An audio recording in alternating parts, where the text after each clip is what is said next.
우리는 늘 평가를 받으며 살아갑니다. 직장에서 성적표를 받죠. 인간관계에서도 성적표를 받습니다. 심지어 신앙조차도 우리는 스스로 점수를 매깁니다.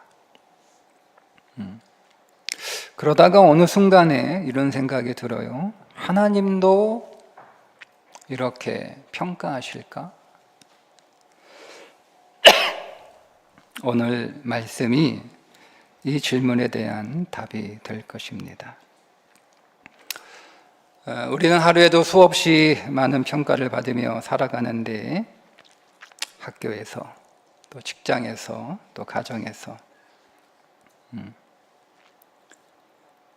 심지어 교회 안에서도 다 잘하고 있나? 혹시 실수하지 않았나? 내가 기대에 못 미치는 것은 아닐까?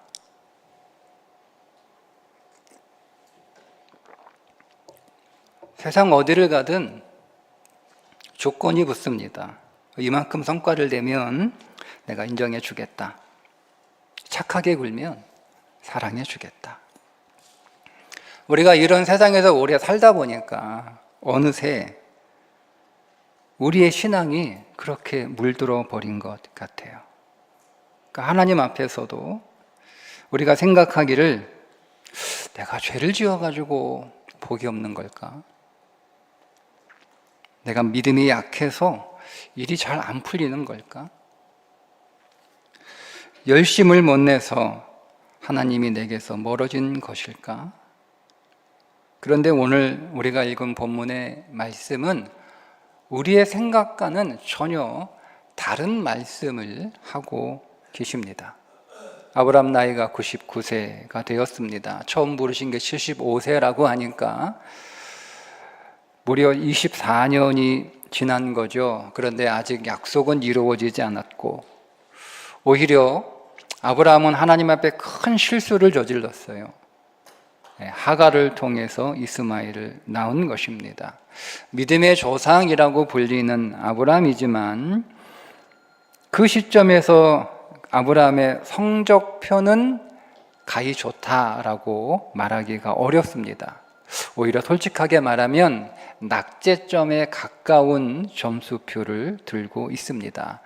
바로 그러한 때에 하나님이 나타나셔서 그 아브라함에게 놀라운 말씀을 하시는 것이 창세기 17장입니다.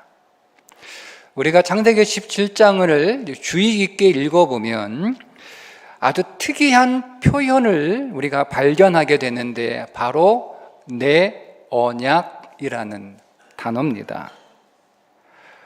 창세기 17장에 언약이라고 하는 단어가 세어보면 13번 나옵니다. 그 가운데 9번이 내 언약이라고 나옵니다. 내 언약. 여러분 이상하지 않으세요?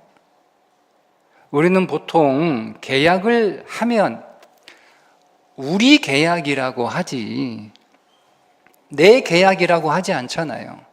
우리 계약이라고 하지. 그런데 하나님은 9번이나 반복하시면서 계속 내 언약, 내 언약, 내 언약 이렇게 말씀을 하시는 거예요. 왜 그렇게 표현을 하실까? 우리가 창세기 15장으로 돌아가면 아브라함과 하나님이 언약을 맺는 장면을 우리가 만날 수 있는데, 하나님이 아브라함과 언약을 맺으시면서 짐승을 쪼개 놓으라고 하셨고, 그것은 당시 고대 근동의 언약 체결 방식이라고 배웠습니다. 자, 이제 언약 당사자 두 사람이 그 쪼개진 짐승 사이로 지나가면 언약, 계약이 성립이 되는데, 그 쪼개진 짐승 사이로 지나가는 게 무슨 의미냐? 우리가 이 약속을, 이 계약을 어기면 이 짐승처럼 쪼개지겠다. 그런데 창세기 15장에서 하나님과 아브라함이 언약을 맺는 방식은 아주 특이합니다. 하나님이 아브라함을 잠들게 하시고 깊은 잠에 빠지게 하신 뒤에 그 쪼개진 짐승 사이로 하나님만 홀로 지나가셨잖아요. 그게 무슨 뜻이라고 말씀을 드렸죠? 이 언약은 누가 책임진다? 내가 책임진다. 내가 책임진다. 그래서 하나님이 17장에서 9번이나 반복하시면서 언약을 내 언약이다, 내 언약이다, 내 언약이다 이렇게 말씀을 하시는 거예요. 이 언약은 네가 지켜야 될 언약이 아니라 내가 책임지는 내 언약이다. 이런 말씀이에요. 여러분 한번 이렇게 생각해 보세요. 사춘기 자녀가 부모의 속을 썩이고 심지어 부모 가슴에 대못을 박는 말을 하는 때가 간혹 있습니다. 그때 속상한 부모는 너무 속상하고 화가 머리끝까지 나니까 이제 너하고 나하고는 이제 끝이다. 뭐 이렇게 말을 하는데, 근데 여러분 정말 끝나는 겁니까? 말은 그렇게 했다고 하지만 사실은 아니죠. 왜요? 자녀가 괜찮아서? 아닙니다. 자녀가 괜찮아서가 아니고요, 부모가 부모이기 때문에 그렇습니다. 하나님의 언약도 마찬가지. 하나님이 내 언약이다 이렇게 말씀을 하셨기 때문에 여러분의 실수가 그 하나님의 언약, 약속을 취소시킬 수가 없습니다. 이스라엘 백성들이 400년 동안 애굽에서 하나님을 아예 잊어버리고 살았습니다. 그러다가 애굽에서 당하는 고통이 너무 심해, 너무 괴롭고 너무 고통스러우니까 그제서야 하나님을 찾죠. 그때 하나님이 뭐라고 말씀을 하세요? 출애굽기 2장 24절에 이렇게 말씀합니다. 하나님이 그들의 고통 소리를 들으시고 아브라함과 이삭과 야곱에게 세운 그의 언약을 기억하사. 이 표현이 맞아요? 아브라함과 이삭과 야곱에게 세운 그들과의 언약을 기억하사. 이렇게 해야 맞잖아요. 그런데 성경은 보세요. 정확하게, 분명하게 그들과의 언약이 아니에요. 그의 언약을 기억하사. 그의 언약입니다. 400년을 하나님 없이 살아온 자들에게 하나님이 이제 은혜를 베푸시는데, 그 은혜는 우리가 하나님 앞에 이렇게 다시 하나님을 잊고 살았지만, 하나님 없이 살았지만, 우리가 하나님의 이름을 부르면, 하나님께 기도하고 부르짖으면 혹시 하나님이 우리의 기도에 응답하실지도 몰라라는 확률이 아니에요.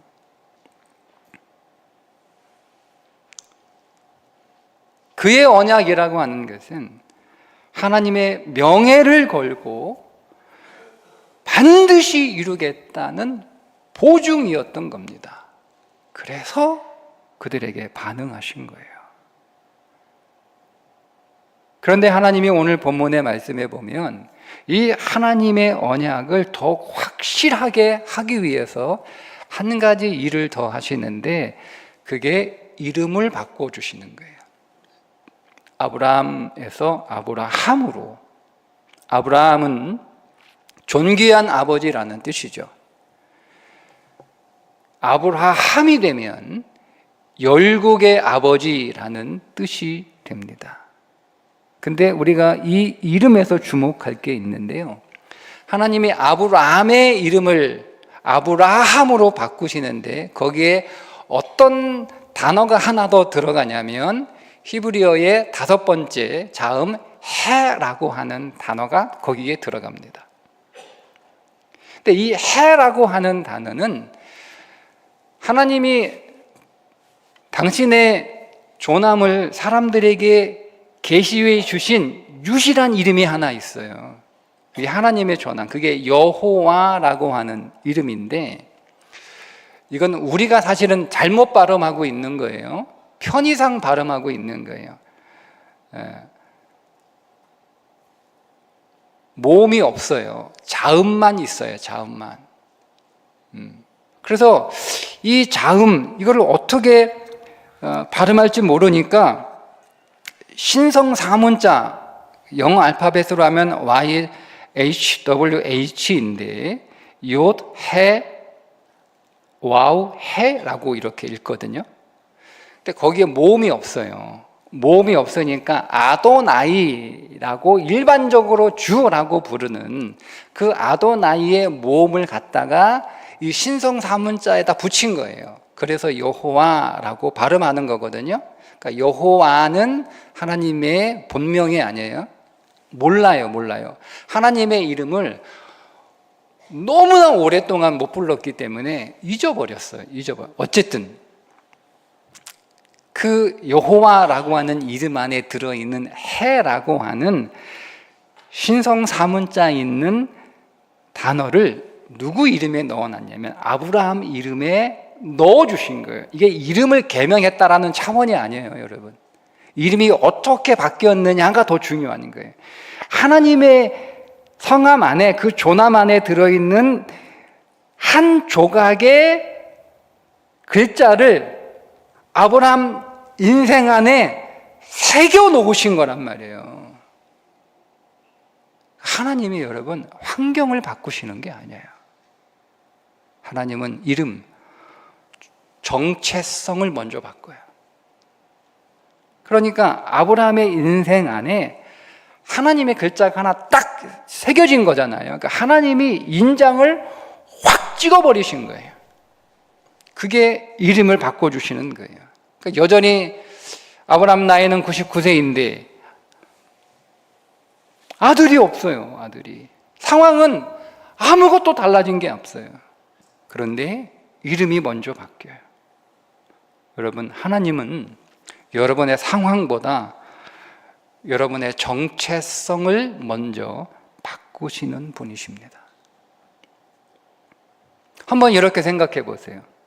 이름 없는 작은 구멍가게가 하나 있는데 어느 날 세계적인 글로벌 기업이 와서 파트너십을 맺자. 그래서 파트너십을 맺어요. 그 순간 간판이 바뀌는 거잖아요. 여러분, 이제 그 가게의 신용은 그 가게 주인에게 달려있는 게 아니잖아요. 누구에게? 글로벌 기업에, 그 브랜드에게 그 가게의 가치가 달려있는 것처럼 우리도 마찬가지. 근데 우리는 종종 자기 이름에 갇혀 있거든요. 내가 이 정도의 사람이야 거나 아니면 나는 이거밖에 안 돼. 나는 여기까지야. 내 능력이 이게 다야. 그런데 여러분, 하나님이 언약을 세우시면 이름이 바뀌어요. 이름이. 정체성이 바뀌어요. 하나님이 책임지시는 사람. 하나님이 책임지시는 사람. 지난 한 주간 여러분 직장에서 힘드셨습니까? 경기가 이렇게 어려우니 사업이 어렵습니까? 내 인생이 여기까지인가? 이렇게 느껴질 수 있죠. 네, 하나님은 말씀하세요. 아니, 너는 열국의 아버지다. 내가 보장한다. 내가 보증한다. 여러분, 지금 오늘 우리의 눈앞의 현실이 아무리 작아 보인다 하여도 하나님께서 오늘 우리의 인생을 보증하셨다면 반드시 여러분의 지평은 확장될 줄 믿습니다.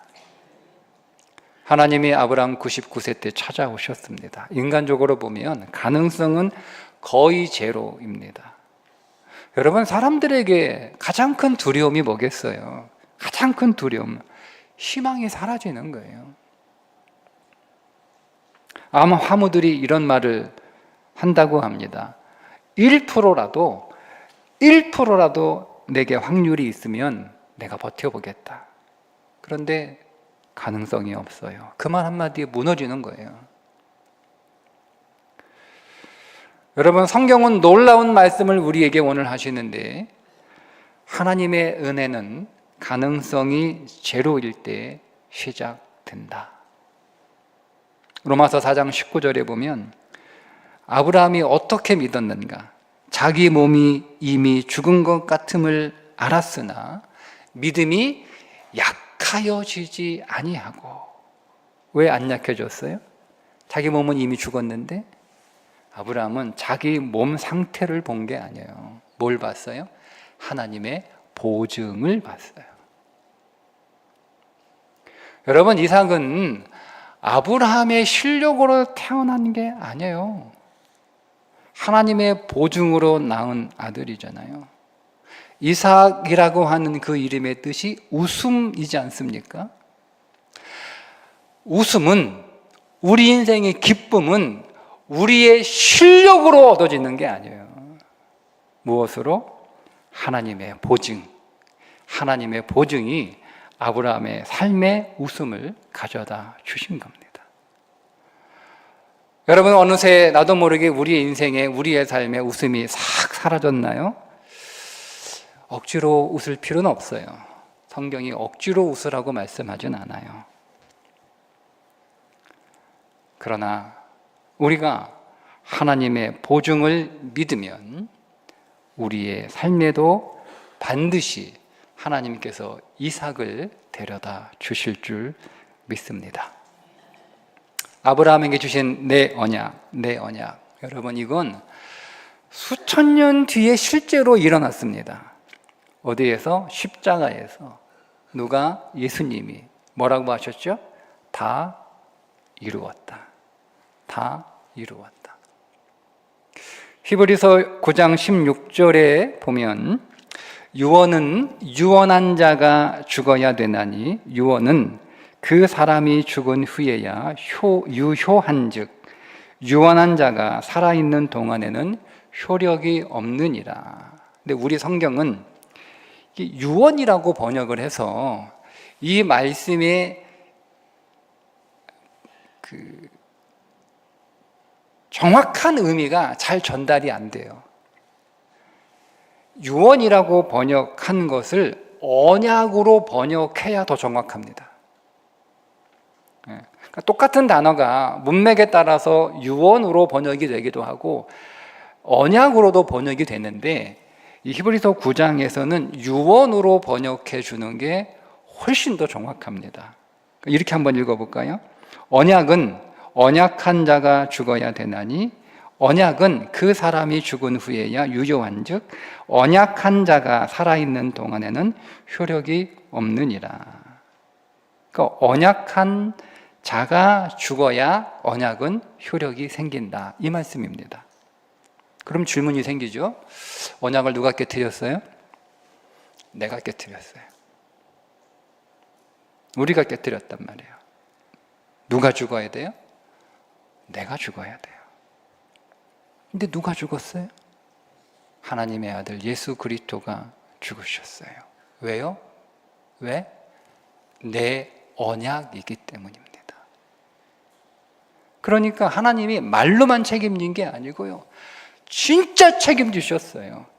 진짜 책임진 사건이 그게 십자가입니다. 그래서 하나님이 아브라함에게 9번이나 내 언약이라고 말씀하신 거예요. 우리에게 똑같이 말씀하시는 거예요. 가능성 믿지 말고 뭘 믿어라? 내 보증을 믿어라. 내 보증을 믿어라. 여러분, 염려하지 마세요. 불안해하지 마세요. 걱정하지 마세요.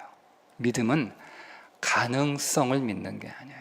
믿음은 하나님의 보증을 믿는 것입니다. 여러분이 여러분의 인생에서 여러분들이 실수를 한다고 여러분의 인생은 망가지지 않습니다. 왜냐하면 우리는 강력한 하나님의 보증 아래 있기 때문입니다. 그 보증 붙드시고 두려움이 아니라 평안으로 세상 속으로 걸어 나아가시는 여러분 되시기를 주님의 이름으로 축복합니다. 기도하겠습니다. 주님, 우리는 세상의 거친 풍파 속에서 늘 조건부 인생을 살아가느라 지쳐 있습니다. 잘해야 사랑받고 성과를 내야 인정받는 세상의 논리에 갇혀 하나님의 은혜마저 내 행위에 따라 취소될까 불안해하며 살았습니다. 하지만 오늘 말씀을 통해 은혜는 우리의 가능성이 아니라 하나님의 흔들리지 않는 보증임을 믿습니다. 아브라함의 실수가 하나님의 계획 맞지 못했듯 나의 연약함이, 나의 실패가 하나님의 신실한 약속을 멈추게 할 수 없음을 이 시간 고백합니다. 하나님, 내 이름 안에 하나님의 이름 새겨주셔서 감사합니다. 이제 나라는 좁은 이름에 갇혀 사는 인생 아니라 하나님 나라를 꿈꾸며 열국을 품은 언약의 사람으로 살게 하여 주옵소서. 나에게 다시 웃음을 회복시키실 그 이삭을 소망으로 바라보며 우리 주 예수 그리스도의 이름으로 기도합니다. 아멘.